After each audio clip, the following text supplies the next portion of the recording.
C'est bien ici qu'il avait fait ses armes. Il y a 9 ans, Fabien Galtier attaquait sa carrière d'entraîneur au Stade Français et faisait les beaux jours de l'ancien Stade Jean-Bouin avec un Brennus décroché en 2007. Devenu Montpelliérain en 2010, le technicien redécouvrait donc un Jean-Bouin tout neuf, une forteresse imprenable depuis son inauguration en début de saison. Le stade y a fait tomber Biarritz, Clermont et Brive. Mais Montpellier n'est pas venu se faire tondre la laine sur le dos. Le 15 qui avait broyé Clermont la semaine passée a été reconduit et Pélissier ouvre le score sur pénalité. Le pack stadiste sonne alors la charge, prend l'ascendant sur les avants héroltais et Dupuis égalise. À la demi-heure de jeu, les avants franciliens sont une nouvelle fois à l'honneur. Et Julien Dupuis qui met de la vitesse avec Pascal Papé qui va les défier. Il y avait peut-être du soutien à l'extérieur. Le voilà à l'extérieur, le soutien qui s'est remplacé avec Slimani. À peine revenu du stage avec l'équipe de France, le pilier parisien inscrit son premier essai en top 14. Transformation et 10-3 à la pause. Nous commettons quelques erreurs en défense que nous payons en cash. On défend en reculant et ils jouent bien les coups, quoi. Bon, maintenant, on va essayer de se calmer un peu, discuter de tout ça afin de commencer une seconde mi-temps avec un peu plus de discipline et surtout en respectant la feuille de route. Mais au retour des vestiaires, Montpellier va plier sur cette fulgurance d'Hugo Bonneval. Il est passé, Hugo Bonneval. Les solutions, quelles sont-elles? À l'intérieur, il n'y a personne. Il y a Plisson, c'est super.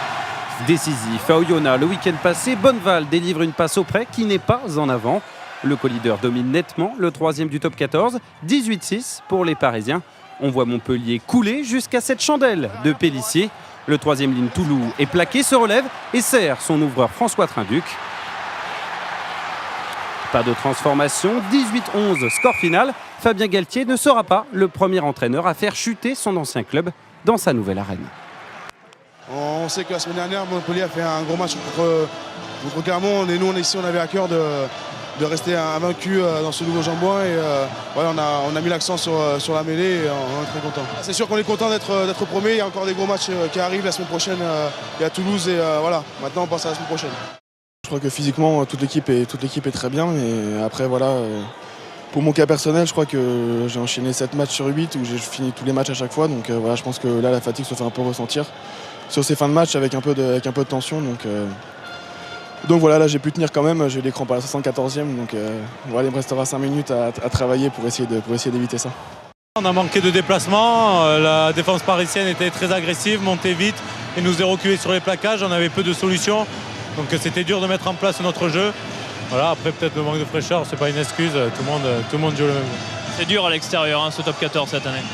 Ah ouais, toutes les équipes sont costauds, ont envie de gagner tous les matchs à domicile, donc forcément quand on se déplace c'est dur.